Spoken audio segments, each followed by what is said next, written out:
Makanya nanti saya sampaikan pada Anda, amalan-amalan ini kalau Anda kerjakan ke saat Anda sedang gelisah, itu memberikan ketenangan. Begitu akan mengerjakan sesuatu, dirinya sudah berdoa, mohon-mohon. Bahkan saking hebatnya, ada orang yang bahkan saat akan dia mengerjakan sesuatu, Allah lebih cepat mengingatnya dibandingkan dia sebelum menyebut nama Allah. Sehingga ada orang berdoa, baru dikabulkan. Ada orang yang belum minta, sudah Allah kabulkan. Selesai misalnya, salat, Astaghfirullah, astaghfirullah, astaghfirullah. Allahumma antas salam, minkas salam, tabaraka ya dzal jalali wal ikram. La ilaha illallah wa la syarika lahu, lahul mulku wa lahul hamdu wa huwa ala kulli syai'in qadir. Selesai, doa, pulang. Tapi poin ini tidak ada. Karena hakikatnya latihan-latihan yang tadi, subhanallah, alhamdulillah, itu mengingatkan dia dengan Allah. Nanti kita akan bahas. Makanya kalau ada orang-orang setelah sholat, zikir juga, belum mampu mendekatkan dia dengan Allah, ada yang salah juga dalam zikirnya. Jadi Anda pasca sholat belum ingat Allah. Dilatih lewat zikir. Zikir itu menambah ingatan Anda kepada Allah. Jadi kalau lisan Anda mengucapkan banyak hal tentang Allah, yang membantu diri Anda diangkat supaya dekat dengan Allah, Anda belum dekat juga dan ingat pada Allah, ada yang salah dalam aktivitas itu. Yang paling hebat, Anda mengerjakannya setiap hari tapi tidak paham apa yang Anda kerjakan. Itu yang paling luar biasa dan sangat ironis. Baik, kita mulai amalan pertama dalam Quran. Dalam Quran ini ada yang sifatnya umum. Quran surah 2 ayat 152. Paling kanan, agak ke bawah. Fadhkuruni azkurkum. Ada ayatnya? Maka berzikirlah Anda kepada saya. Ingatlah kepada saya. Berzikirlah kepada saya. Azkurkum, maka saya pun akan ingat dengan kamu. Awas, ini kaidah pertama. Orang yang zikir kepada Allah, yang selalu ingat dengan Allah, maka Allah pun akan mengingat dia. Saya kalau ingat Anda, saya telepon Anda, saya doakan Anda, dan kita berbincang, bukankah Anda akan ingat dengan saya pula? Jika makhluk saja sudah begitu, maka bagaimana dengan Allah subhanahu wa ta'ala yang tidak sama sifatnya dengan makhluknya? Laisa kamitslihi syai'. Sekarang perhatikan baik-baik. Ini kaidah ya, ini kaidah. Ini manfaat dari zikir. Tadi saya sampaikan di awal bukan cuma sunnah untuk dilakukan, tapi ada hal yang sangat istimewa. Pertama, Allah meminta kita untuk berzikir. Zikirlah kepada saya dengan amalan-amalan tertentu. Fokus. Maka ketika Anda ingat dengan saya akan ingat Anda kepada Allah. Saya akan ingat Anda kata Allah. Perhatikan baik-baik. Fungsi zikir yang pertama, kita akan selalu diingat oleh Allah subhanahu wa ta'ala. Oke lah. Lihat. Allah minta kita ingat Allah dengan kata perintah. Fadhkuruni, ingat kalian kepada saya. Tapi jawaban dari Allah menggunakan bentuk progresif. Mudhari'. Dalam bahasa Inggris bisa present, continuous, dan future. Baik itu sekarang, terus berlangsung atau bahkan kapanpun. Selalu. Ya, selalu, always, tidak pernah, never. Nah ini. Nah itu indah. Saat Anda sulit, ketika Anda diingat oleh Allah, maka kesulitan itu akan segera hilang. Saat Anda punya persoalan, Anda diingat oleh Allah, maka ketenangan diberikan pada diri Anda. Makanya ada orang-orang, mohon maaf, bukan tidak punya masalah. Bahkan masalahnya lebih banyak daripada orang lain. Cuman karena dia diingat oleh Allah, maka sebelum dia alami masalah itu, dia diringankan oleh Allah subhanahu wa ta'ala untuk menghadapinya. Dilapangkan hatinya. Ada seorang anak muda konsultasi pada seorang syekh yang tinggal di tepi danau. Danaunya bagus, airnya jernih dan bisa diminum. Segar. Ketika datang anak muda itu membawa persoalan yang sangat rumit. Konsultasi, berat, kelihatan dari beban dirinya. Begitu datang, syekhnya tidak menjawab. Diajaklah ke pinggir danau. Dibawa segelas air. Ya, dibawakan, kemudian dibawa segenggam garam. Itu yang paling menarik. Begitu setelah terjadi, diambil kemudian airnya. Setelah itu dimasukkan garamnya. Genggam yang pertama, diberikan kemudian, selesai, tahan sebagiannya. Kata syekhnya, minum. Bingung orang ini. Asin syekh, minum aja dulu. Begitu diminum langsung dimuntahkan. Asin. Ah, seperti itu. Keluarkan semua airnya, lempar ke danau, lempar dengan garamnya semua ke danau. Begitu dilempar, diambil lagi kemudian air menggunakan gelas yang sama. Sekarang minum. Bagaimana rasanya? Segar, tawar. Itulah kondisi hatimu. Masalah sebesar apapun, kalau hatimu itu lapang seluas danau ini, maka kesulitan besar pun akan mengecil. Dan ringan dibawa dalam hidup. Tapi kalau hatimu hanya sesempit gelas ini, maka segala yang terjadi pada dirimu sekalipun hanya sedikit dari garam itu akan terasa asin dalam hidup. dan tidak akan nyaman terbawa dalam kehidupan. Sedangkan sifat Allah ketika mencintai dan mengingat seorang hamba, maka yang pertama Allah berikan akan melapangkan keadaan dirinya. Makanya Nabi Musa alaihissalam ketika akan berdakwah pada Fir'aun minta kelapangan hati. Rabbi syrahli sadri. Ya Allah tolong lapangkan hati saya. Sebab kalau sudah lapang, mau teriakan, mau cercaan, mau celaan itu gak akan berpengaruh. Dasar Musa begini, lapang aja ya terus. Tapi kalau hati Anda sempit, belum dicela, sudah mencela. Apa, mau nyela? Itu belum dicela tuh. Dan bangga kadang-kadang dengan celaan. Bapak kok marah Pak? Oh, saya memang pemarah. Bangga dengan temperamentalnya. Saya memang pemarah, mau apa? Jadi ada sesuatu yang keliru. Tapi kalau hati kita lapang, dan Nabi Muhammad tuh Masya Allah, Nabi Musa minta dikabulkan. Nabi Muhammad tidak minta diberikan oleh Allah Subhanahu wa Ta'ala. Nabi Musa, Rabbi shrahli sadri wa yassirli amri. Nabi Muhammad belum minta turun ayat Alam nashrah laka sadrak. Nabi Musa, Rabbi shrahli sadri. Nabi Muhammad, Alam nashrah laka sadrak wa wada'na anka wizrak alladhi anqadha dhahrak. Muhammad, kami telah lapangkan hatimu, sehingga dengan itu semua beban-beban yang kau pikul di pundak berat seperti angkat barbel, itu akan terasa ringan dalam hidup. Nabi Musa minta diberikan, Nabi Muhammad belum minta, langsung diberikan. Kenapa? Karena puncak amalan Nabi Muhammad itu yang sulit disaingi oleh nabi-nabi yang lainnya. Dijamin surga, tapi masih tahajud sampai bengkak kaki dan sebagainya. Dekat dengan Allah, zikirnya kepada Allah dalam. Karena dalamnya itu belum minta sudah diberikan oleh Allah Subhanahu wa Ta'ala. Sehingga Nabi Isa menyebutnya bukan dengan Muhammad, tapi dengan nama yang lainnya, Ahmad. Quran surah As-Saff ayat 6 itu. Wa basyran bi rasulin ya'ti min ba'di ismuhu Ahmad. Aku berikan kabar gembira pada kaumku ya. Berikan kabar gembira padahal nabinya belum lahir. 600 tahun sebelum kedatangan Nabi sudah mengatakan pada umatnya, saya berikan kabar gembira akan lahir setelah saya, akan datang Nabi setelah saya. Bukan saya yang penutup, tapi Nabi setelah saya. Umumnya orang kasih kabar gembira itu saat dilahirkan. Hampir tidak ada misalnya orang jomblo langsung kasih kabar. Alhamdulillah, Masya Allah, saya kasih kabar gembira, punya anak, ya Allah. Kapan? Sudah ada, mana? Nanti setelah menikah. Itu jomblo sengketa namanya. Ya? Iya, nanti kita, jomblo dibagi 3 bagian. Jomblo syariah, jomblo fisabilillah, dan jomblo sengketa. Ya? Nanti lain waktu kita bahas. Untuk yang belum nikah. Taib. Apa yang disampaikan Ahmad, puncak zikirnya tinggi, lapang. Jadi, kalau hati kita benar zikirnya, maka lapang menjalani persoalan. Makanya nanti saya sampaikan pada Anda, amalan-amalan ini kalau Anda kerjakan saat Anda sedang gelisah, itu memberikan ketenangan. Makanya kalau Anda dalam setiap hari berzikir, tapi nggak pernah tenang dalam masalah, itu perlu ditanya. Zikirnya betul nggak? Nyambung nggak dengan Allah? Sebab pasti ada kelapangan itu. Kalau bikin ruwet, belum ada masalah, sudah bikin status. Kayaknya hari ini ada persoalan deh. Kayak persoalan belum datang sudah ditulis. Begitu muncul tuh kan, Allah apakah engkau gak sayang aku? Update di Facebook. Kenapa Jeng? Tanya sama orang lain. Ih gak nyangka ya, nyangka tuh. Banyak yang salah. Paham ya? Karena itu kita kembalikan. Jadi ini manfaat yang pertama. Jadi fungsi zikir itu jangan tinggi-tinggi dulu, yang lain-lain dulu. Puncaknya adalah kenyamanan dalam hati, kelapangan. Sama. Ini bukan cuma dengan teman-teman, ustadz juga sama, kiai sama, ya habaib dan sebagainya harus berzikir. Bukan cuma ustadz, saya sudah ustadz, nggak usah saya levelnya sudah, nggak bisa. Zikir. Karena ustadz belum tentu tidak punya masalah, Bu. Masalah ustadz bisa lebih banyak daripada ibu. Tuh masalah ibu dipikirin ustadz juga. Ada pertanyaan, masuk kertas dan sebagainya. Ya, handphone sampai sakit, nggak bisa dipakai lagi gitu kan. Masuk itu.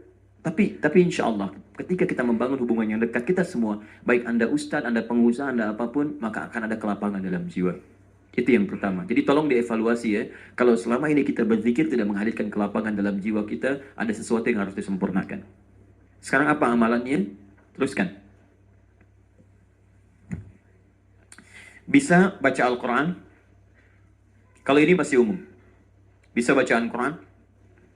Karena Quran disebut dengan zikir. Quran surah 15 ayat 9. Inna nahnu nazzalna dzikra wa inna lahu lahafizun. Sungguh kami yang telah menurunkan Al-Quran sebagai zikir. Hal yang mengingatkan kita dengan Allah. Makanya saat Anda baca Quran, Anda sedang berpikir. Lihat fungsinya Bu ya, Pak ya, lihat fungsinya. Tadi fungsi zikir yang pertama apa?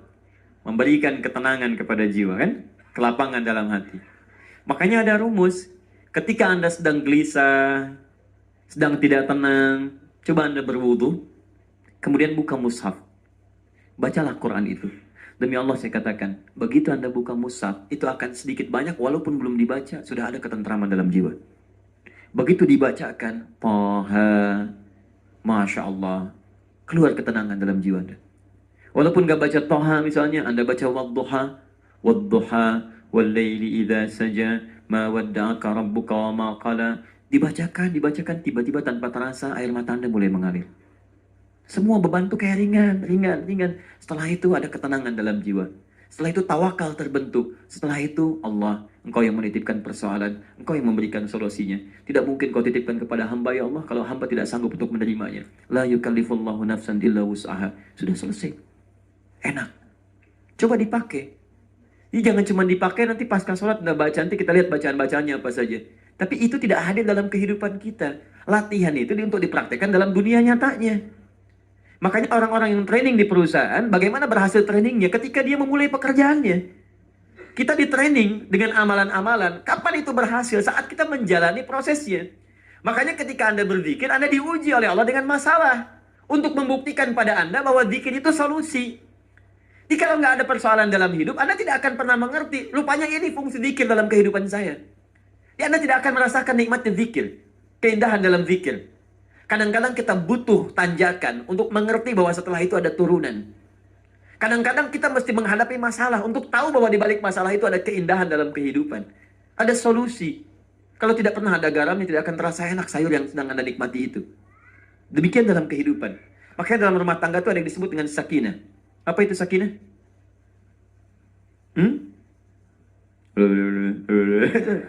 Nggak usah malu-malu. Kalau tidak tahu katakan Allahu a'lam. Anda ini bagaimana menuliskan surat undangan? Di surat tertulis semoga sakinah, mawaddah dan rahmah. Oke. Apa artinya? Ya, sakinah Ustaz anak pertama, mawaddah anak kedua, rahmah anak ketiga. Haula wala quwwata illa billah. Sakinah sering diartikan tenang. Padahal ingat, tenang itu ada dua. Ada tumaninah, ada sakinah, itu beda. Kalau tumaninah, itmi'nan, itu ketenangan yang dilahirkan lewat ibadah. Jadi begitu ibadah, sedang, dan atau selesai ibadah, tenang. Itu tumaninah. Itmi'nan. Makanya zikir itu ibadah. Fungsi zikir memberikan ketenangan. Ala bizikrillahi tatma'innul qulub. Quran surah 13 ayat 28. Di dalam salat ada tumaninah. Ruku tumaninah. Ya kan? Sujud tumaninah. Ada ketenangan dalam menunaikan. Bukan berhenti sejenak. Bukan. Ustaz, tumaninah itu apa? Berhenti sejenak. Kalau lama, ngetem. Tidak. Paham ya? Jadi begitu ruku tumaninah maksudnya sampai tenang. Baca sampai tenang, dibaca sampai jiwa kita tenang, mendapatkan ketenangan darinya. Sujud tumaninah, selesai. Nah, sakinah beda. Sakinah itu kalau orang Arab mengatakan begini. Sakanatis syajaratu idza dhahabatir rih. Ranting itu akan tenang kalau angin yang menerpanya sudah pergi. Ketenangan yang lahir setelah melewati proses gelombang persoalan. Itu sakinah. Jadi kalau angin bertiup, bergoyang kan pohonnya? Begitu anginnya pergi, dia tenang. Kadang-kadang ketenangan ranting itu dibutuhkan angin yang menggoyangkannya sehingga terasa nikmatnya tenang itu. Tenang. Kalau Anda tidak pernah mendapati gelombang di laut, tidak akan merasakan bagaimana tenangnya keadaan kapal yang tanpa gelombang itu. Di begitu ada gelombang, Allah tuh semua berdoa. Begitu gelombang selesai, ada ketenangan tersendiri yang berbeda. Nikmat, ada rasa. Rasa kenikmatan, ketenangan, kenyamanan, dan sebagainya. Di kawan-kawan sekalian, kenapa kemudian Anda tahu dalam bahasa Arab disebut dengan pisau? Pisau bahasa Arabnya apa? Sikin, seakar dengan kata sakinah. Bukankah Anda kalau mau masak sayuran dipotong-potong pakai pisau? Potong,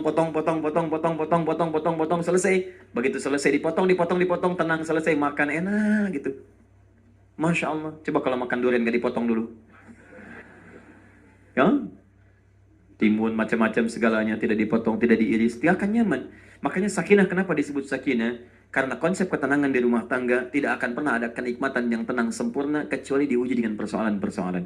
Di persoalan itu bukan ingin membuat rumah tangga bermasalah. tapi ingin menghadirkan dan meningkatkan kualitas kehidupan rumah tangga.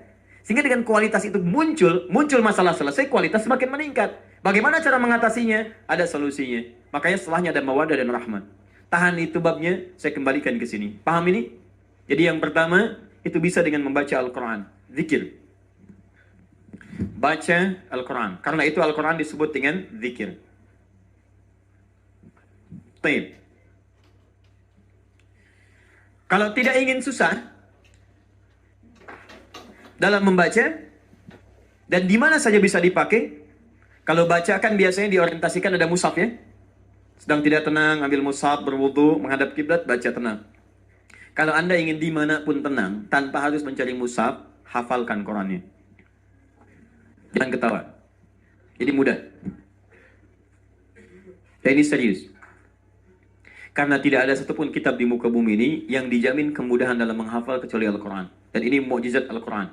Dan ini membuktikan bahwa Quran firman Allah. Kalau dia perkataan manusia, maka akan sama sifatnya dengan karya manusia yang lain. Silahkan cek, karya manusia itu mustahil ada kemudahan dalam menghafalkannya. Mustahil. Walaupun dia hafal ada banyak keliru, ada yang tidak sempurna kalimatnya, ada yang salah hurufnya.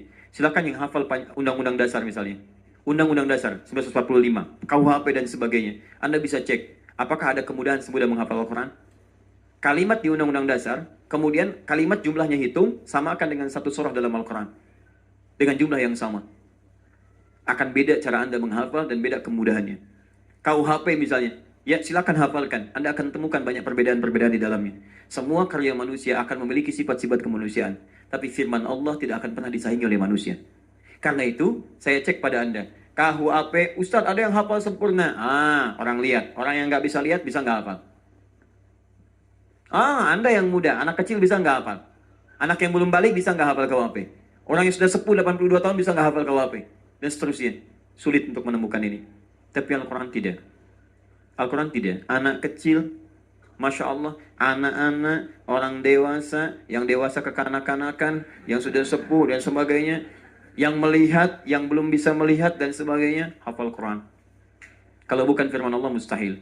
Tapi persoalannya, ketika Allah minta kita menghafal, ternyata Quran itu disebut dengan zikir. Quran surah ke-54, ayat 17, ayat 22, ayat 32, ayat 40. Walaqad yassarnal Qur'ana lidzikri. Fahal min mudzakir.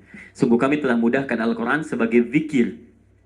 Jadi maaf sesungguhnya. Jadi orang-orang yang punya hafalan Quran dalam dirinya, seharusnya ada dua hal yang membedakan dia dengan yang belum hafal.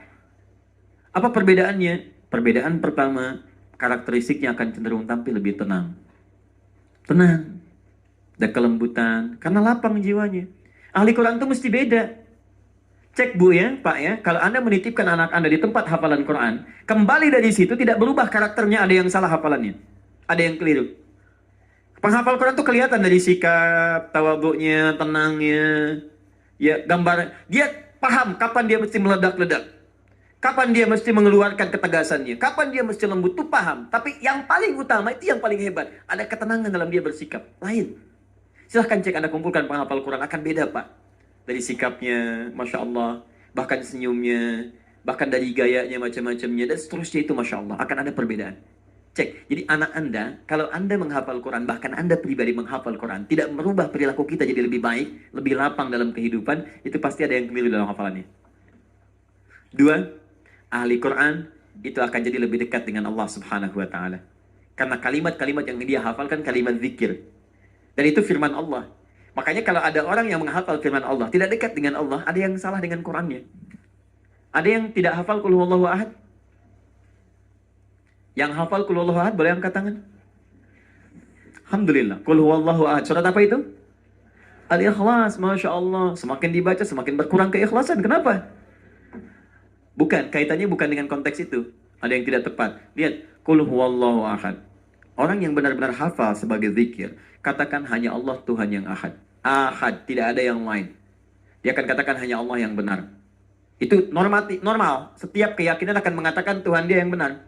Maka kita sebagai muslim meyakini hanya Allah Tuhan yang esa, nggak ada yang lainnya. Allahus Samad, tempat bergantung, nggak ada yang lain. Hanya Allah yang dipertuhankan, dinnya yang benar, din yang diridhoinya Islam, selesai. Allah hanya satu Tuhan, tidak ada yang lain. Maka orang yang hafal qul huwallahu ahad tidak akan mengatakan semua agama sama. Semua agama sama, cuman caranya beda-beda. Begitu dikuburkan nggak mau dibakar.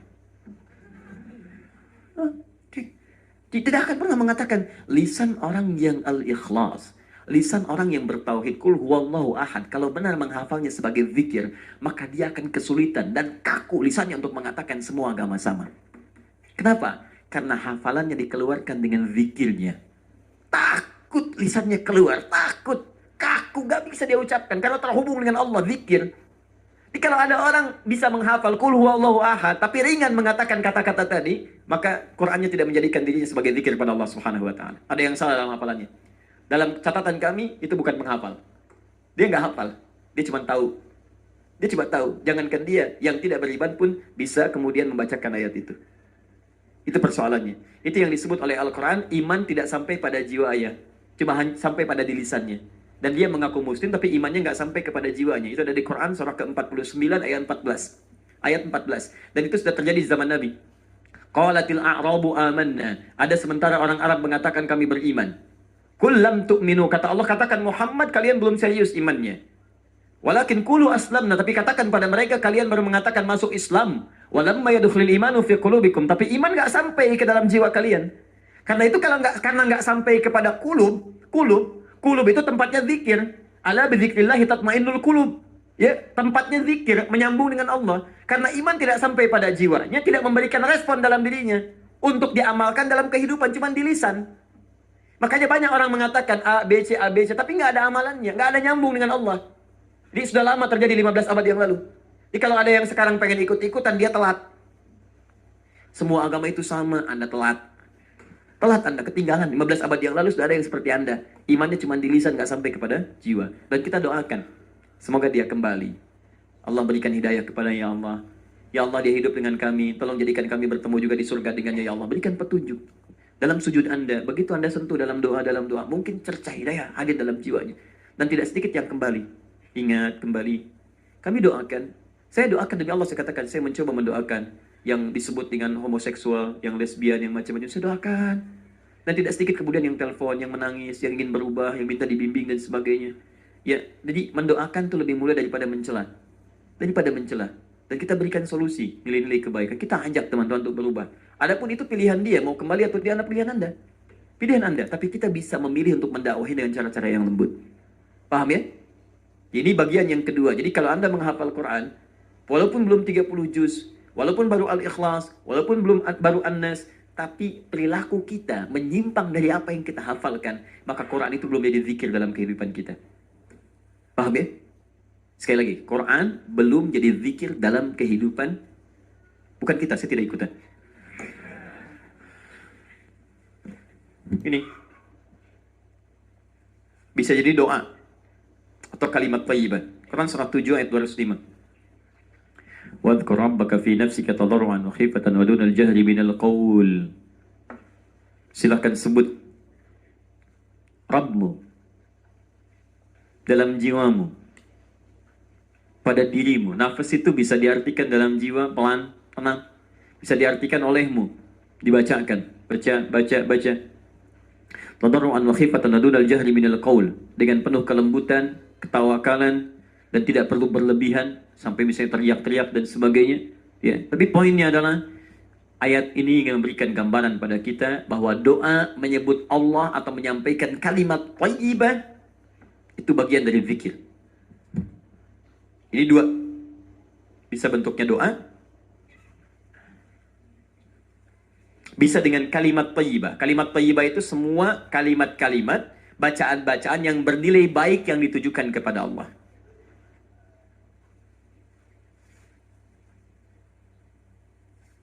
Istighfar baik tidak? Astagfirullah. Subhanallah. Alhamdulillah. Baik. Allahu Akbar.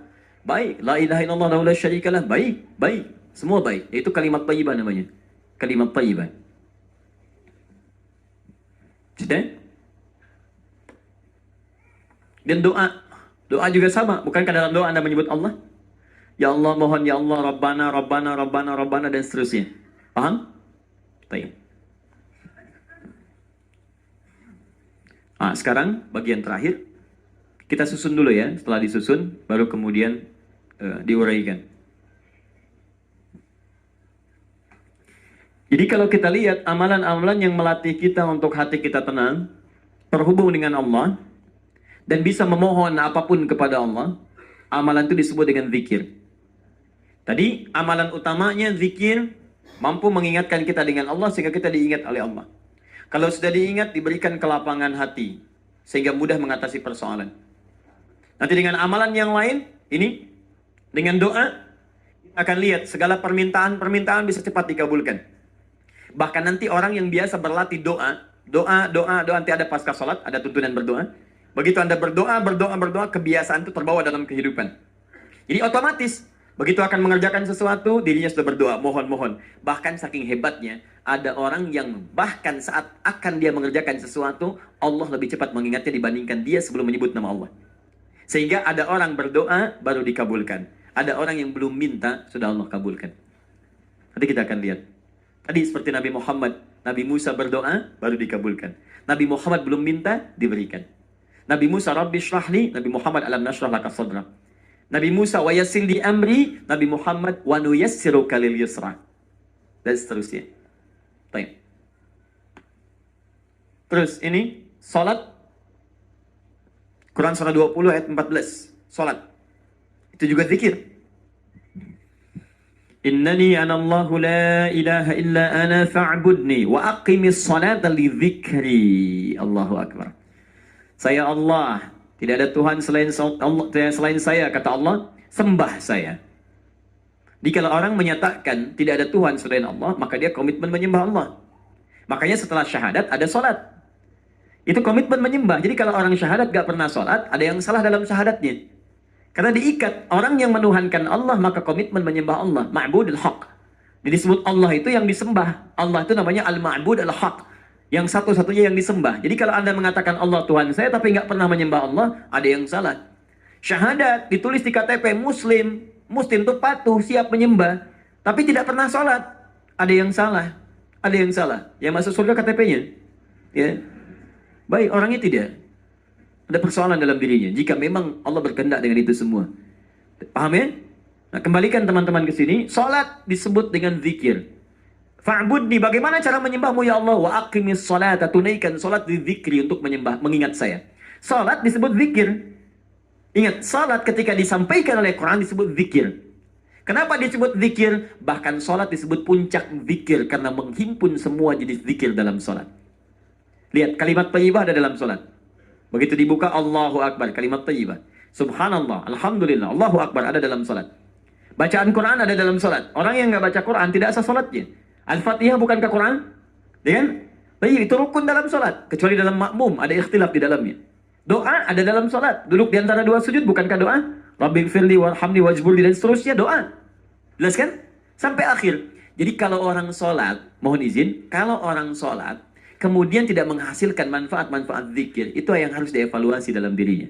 Dan nanti ada salat pasca salat. Kita akan lihat. Ada salat pasca salat.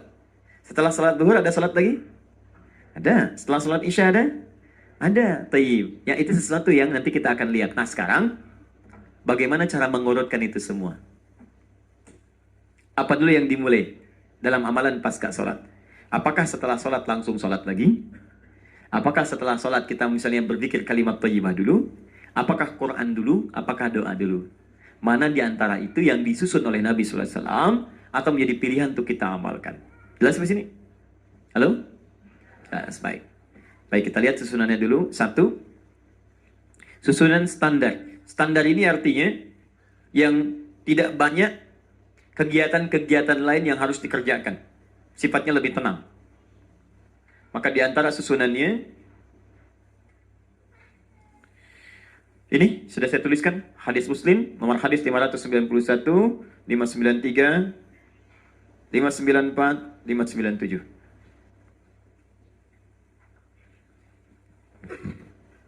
Ini susunan pertamanya, istighfar.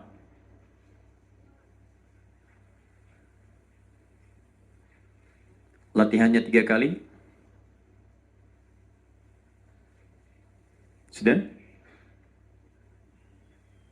Teruskan. Ini bisa ada dua versi. Versi pertama yang Allahumma antas salam.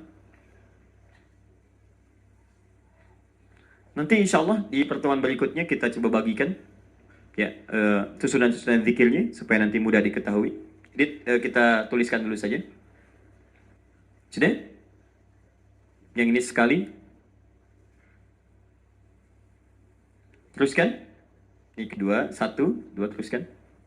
Ini garis besarnya. Selanjutnya, la ilaha illallah wahdahu la syarika lah, lahul mulku wa lahul hamdu wa huwa ala kulli syai'in qadir. Kalimat thayyibah lagi, la ilaha illallah, dan seterusnya.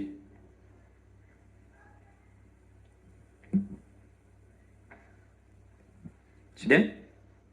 Ini ada dua versi. Kalimatnya nanti kami tuliskan. Makanya nanti ada yang membaca dua kali, ada yang membaca sekali. Bahkan ada yang 3 kali. Saya ulang, ini standar 3 kali, ini 1 kali, ini yang paling standar 1 kali. Sudah? Baik, teruskan. Bacaan subhanallah. Alhamdulillah. Allahu Akbar. Masing-masing berapa? 33 kali. Teruskan. Nanti kami urutkan pelan-pelan. Ini kita ambil yang standar dulu ya. Standar yang biasa. Nanti ada yang lebih lengkap lagi. Ada yang saat misalnya sedang buru-buru. Karena ada kegiatan yang mendesak harus dikerjakan. Kan? Baik. Nanti Anda bisa memilih mana yang prioritas. Ibu mau ngambil tindakan. Misalnya atau Bapak dokter kan. Masih ada sholat. Tapi kalau dipaksakan semuanya dipakai. Ini bisa tertinggal. Ya amalannya. Pak itu sedang sekarat sebentar. Zikir sunnah. Nggak bisa. Dosa Anda. Kemudian di sini ada al-ikhlas, al-falaq, Quran, An-Nas.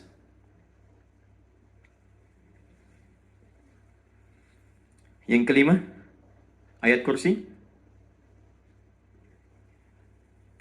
Maksudnya Quran surah kedua Al-Baqarah ayat 255. Allahu la ilaha illa wal hayyul qayyum dan seterusnya. Ada hadisnya. Oh, ini sangat-sangat kompleks Pak ya, Ibu ya.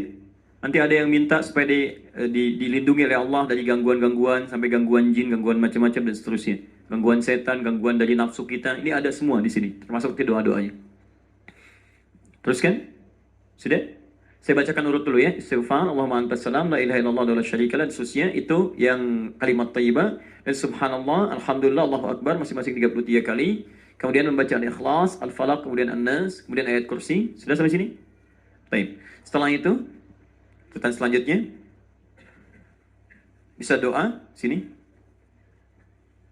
Doa.